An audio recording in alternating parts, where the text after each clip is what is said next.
Hello friends, मैं कुलदीप झा की profit and loss account statement के बारे में। तो देखिए, सबसे पहला कॉन्सेप्ट है जो प्रॉफिट एंड लॉस अकाउंट कोई भी कंपनी जो है इसलिए के बनाती है कि उनको चार चीज जानना होता है। पहला जानना होता है कि हमारा ग्रॉस प्रॉफिट है, दूसरा जानना होता है या हमारा ग्रॉस लॉस है, तीसरा जानना होता है कि हमारा नेट प्रॉफिट है या नेट लॉस है। यही चार चीज जानने के लिए हर एक कंपनी या कोई individual profit and loss account बनाते हैं। उसमें जो है चार चीज होता है। एक होता है डायरेक्ट एक्सपेंस, दूसरा होता है डायरेक्ट इनकम, तीसरा होता है इनडायरेक्ट एक्सपेंस और चौथा होता है इनडायरेक्ट इनकम। अगर ये चार चीज आप समझ गए, इट मीन्स आप प्रॉफिट एंड लॉस अकाउंट बनाना सीख गए। तो अब बात करते हैं कि प्रॉफिट एंड लॉस अकाउंट काम कैसे करता है। तो प्रॉफिट एंड लॉस अकाउंट में जब हम स्टेटमेंट तैयार करते हैं तो उसमें क्या करते हैं, टोटल रेवेन्यू को टोटल एक्सपेंस से घटाकर रिजल्ट निकालते हैं, नेट प्रॉफिट होता है। यदि रिजल्ट निगेटिव में है तो कंपनी को नुकसान हुआ, नेट लॉस है। और यदि रिजल्ट पॉजिटिव में है तो कंपनी ने प्रॉफिट कमाया है, ट्रायल बैलेंस को भी लिया है।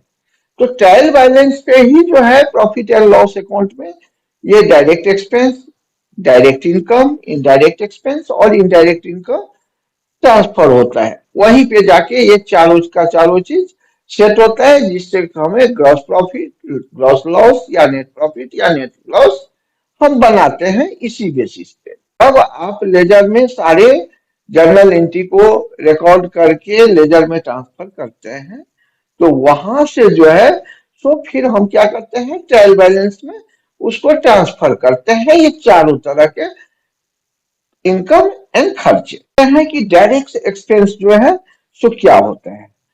तो डायरेक्ट एक्सपेंस वह एक्सपेंस है जो किसी लागत वस्तु के आयतन में परिवर्तन के साथ सीधे बदलता रहता है। एग्जाम्पल के तौर पे डायरेक्ट लेबर चार्जेस। तो डायरेक्ट एक्सपेंस सीधा सा बात समझ लीजिए कि ऐसा खर्चा जो प्रोडक्ट को बनाने में डायरेक्ट खर्चा हुआ है। वो चाहे लेबर हो सकता है, फैक्ट्री कॉस्ट हो सकता है और रॉ मटेरियल हो सकता है। तो इस तरह के जो खर्चे हैं वो सारे के सारे डायरेक्ट एक्सपेंस होते हैं। अब बात करते हैं कि डायरेक्ट इनकम की। तो ऐसा इनकम जो बिजनेस से ऑपरेशन के थ्रू डायरेक्ट प्राप्त करता है कंपनी। माने ऐसा इनकम जो कंपनी जो भी प्रोडक्ट या सर्विस बनाती है उसको कस्टमर को डिलीवर करके और उससे जो रेवेन्यू आता है उसी को हम डायरेक्ट रेवेन्यू कहते हैं। फॉर एग्जांपल, कुछ भी आपने सेल डायरेक्ट किया तो वो जो कस्टमर को सेल किया वो सारे के सारे आपका डायरेक्ट रेवेन्यू हो गया।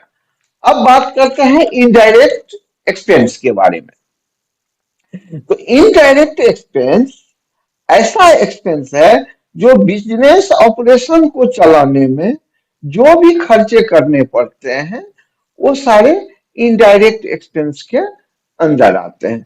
फॉर एग्जांपल, जैसे आपको स्टाफ को सैलरी देना पड़ रहा है, उसके लिए ऑफिस आपको रेंट पे लेना पड़ रहा है, टैक्सेस भरना पड़ रहा है, इंटरेस्ट पे करना पड़ रहा है, तो ये सारे के सारे क्या है, इनडायरेक्ट एक्सपेंस हैं।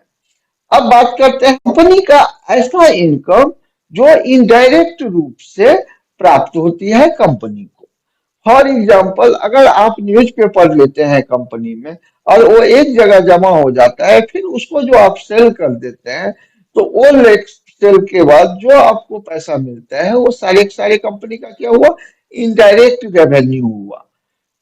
जैसे कोई बोतल सब है, कुछ इस तरह का सामान है, वो सारे के सारे इनडायरेक्ट इनकम में हेड में आता है। तो अब हमें लग रहा है ये चार चीज आप समझ गए होंगे, तो आपको प्रॉफिट एंड लॉस समझने में भी टाइम नहीं लगेगा। अब देखिए वही चीज है यहाँ पे, revenue, cost of goods sold, selling, journal investigative, marketing, advertising, technology, ये सब तरह के सारे डायरेक्ट इनडायरेक्ट रेवेन्यू, ये सब खर्चे हैं, इनकम है। अब देखिए ये हमारा फॉर्मेट है प्रॉफिट एंड लॉस अकाउंट बनाने का। तो यहाँ पे सबसे पहले हमने लिख दिया ऊपर में स्ट्रक्चर पे प्रॉफिट एंड लॉस अकाउंट, और जो भी कंपनी का नाम हो वो कंपनी का नाम, एड्रेस, वो सब आप डाल सकते हैं। अब देखिए यहाँ पे अकाउंट दे दिया, ईयर इंडेड 31 मार्च 2022। तो हमने इसका प्रॉफिट एंड लॉस कैसे बना रहे हैं। अब देखिए हमारा चार पार्ट, मैं पहले ही आपको बोला कि हमारे इसमें चार पार्ट है। पहला जो है, तो ये देखिए टू वाले जो है, material cost, labour cost, factory expense and gross profit, ये सारे के सारे में डायरेक्ट एक्सपेंस है। ऐसा खर्चा जो प्रोडक्ट बनाने में डायरेक्ट एक्सपेंस हुआ है, जो सेल लेवल तक बना है प्रोडक्ट, तो उस तरह का डायरेक्ट एक्सपेंस हो गया। तो जितने भी डायरेक्ट खर्चे होंगे आप इसमें टू करके लिख देंगे। फिर देखिए उसका कॉस्टिंग दिया, 1.5 लाख का मटेरियल कॉस्ट हुआ, 1 लाख का आपका लेबर कॉस्ट हुआ, 50,000 का फैक्ट्री कॉस्ट हुआ। ये इसी चीज को जब सेल किए, तो सेल करने के बाद 5 लाख रुपया आ गया। तो इस 5 लाख में से 3 लाख माइनस करके 2 लाख आ गया। तो ये 2 लाख जो है सो ग्रॉस प्रॉफिट हो गया। अब इस अमाउंट को फिर हम ट्रांसफर कर रहे हैं, ग्रॉस प्रॉफिट को ट्रांसफर कर दिए यहाँ पे। अब यहाँ किए तो वो 2 लाख वहां पे था, तो 2 लाख यहाँ पे लेके आ गए। अब यहाँ पे देखिए to administrative expense, to selling expense और नेट प्रॉफिट।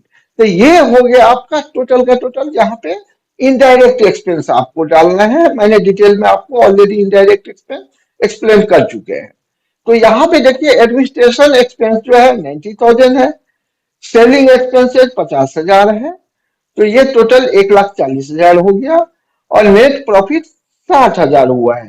तो अब वहां पे देखिए नेट जो 2 लाख ग्रॉस प्रॉफिट वाला है वो है, और यहाँ पे कोई इनडायरेक्ट इनकम यहाँ पे लिखते हैं, लेकिन कुछ इनकम है नहीं, इसलिए कि यहाँ पे कुछ लिखा नहीं गया है। तो 2 लाख टोटल आपका था ग्रॉस प्रॉफिट, उसमें से आप जो है इनडायरेक्ट एक्सपेंस को 1,40,000 को माइनस कर देंगे, तो नेट प्रॉफिट आपका कितना हो बच गया, 60,000 रुपया। तो यही आपका जो है नेट प्रॉफिट कंपनी का हुआ, या कोई इंडिविजुअल है तो उनका हुआ। तो इस तरह से हम प्रॉफिट एंड लॉस अकाउंट बनाते हैं। अब देखिए जब हमें वहां 60,000 रुपया नेट प्रॉफिट हो गया, तो उसका बैलेंस शीट पे फिर क्या इफेक्ट पड़ता है। तो अगर यहाँ पे वो जो है, अगर प्रॉफिट में है तो कैपिटल में ऐड हो जाएगा, अगर लॉस में है तो वो माइनस हो जाएगा। देखिए हमने इसीलिए के ये एक स्लाइड और बना के आपको समझाने के लिए दिया है कि इसका इफेक्ट बैलेंस शीट के कैपिटल पे डायरेक्ट पड़ता है। अगर लॉस है तो लॉस पड़ेगा, प्रॉफिट है तो प्रॉफिट इंक्रीज होगा उसमें। तो इस तरह से हम profit and loss account training for finance के लिए है, जिसमें हम ये सारी चीज सिखाते हैं। तो आप डायरेक्ट हमारे जूम के थ्रू आप हमसे कनेक्ट हो सकते हैं, या आप ज्वाइन बटन के थ्रू चैनल पे आप ज्वाइन करके वीडियो बेस आप सीख सकते हैं। तो ये दोनों ऑप्शन है आपके पास में, तो आप आए, ज्वाइन करें।